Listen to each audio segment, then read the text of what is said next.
ఎవరైతే ఇవాళ కేసీఆర్ గారిని దూషించి ఏదో 4 మాటలు కేసీఆర్ గారిని పైశాచిక ఆనందం పొందే ముఖ్యమంత్రి ఉన్నాడో పాపం ఆయనకు ఐడెంటిటీ క్రైసిస్ ఉన్నది. ఐడెంటిటీ క్రైసిస్ అంటే ఆంగ్లం ఎక్కువైపోయింది.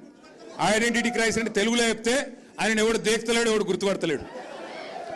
నిన్నటికి నిన్న ఎక్కడనో కాదు, నిన్న ఇక్కడ శంషాబాద్ దగ్గర ఏదో రిబ్బన్ కటింగ్ ప్రోగ్రామ్ పోయింది. మనం తెచ్చిన కంపెనీ మన టీ హబ్లో పుట్టిన కంపెనీ అది. ఆ టీ హబ్లో పుట్టిన కంపెనీ పెద్దగా అయింది, పెద్దగా అంతరిక్షంలోకి రాకెట్లు పంపుతున్నది. ఇక రిబ్బన్ కట్ చేయవా రేవంత్ రెడ్డిని నేను పిలిచినారు. మనం కట్టినవన్నీ కడితే ఈయన పోయి రిబ్బన్లు కట్ చేస్తున్నాడు, అంతే కదా, ఏముంది చేసింది ఇప్పటిదాకా. పిలిచినారు, పోయినాడు.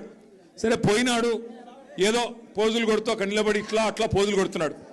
ఆఖరికి అక్కడ పిలిచే యాంకర్ అమ్మ ఉంటుంది కదా, ఆ అమ్మాయి ముఖ్యమంత్రి గారు అని చెప్పి శ్రీధర్ బాబు పేరు చెప్పింది తప్ప ఈయన మాత్రం గుర్తుపట్టట్లేదు.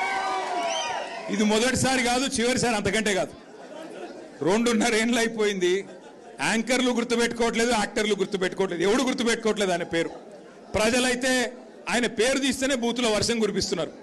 నేను చెప్పట్లా ఇది, మీరు కావాలంటే ఆ యూట్యూబ్లో సోషల్ మీడియాలో చూడొచ్చు. ఎవరన్నా పోయి ఆయన ఎవరు ఉండే ఆయన పేరేంది అనగానే ఆయన పేరు చెప్పకు, ముఖం తిప్పుకుంటున్నారు.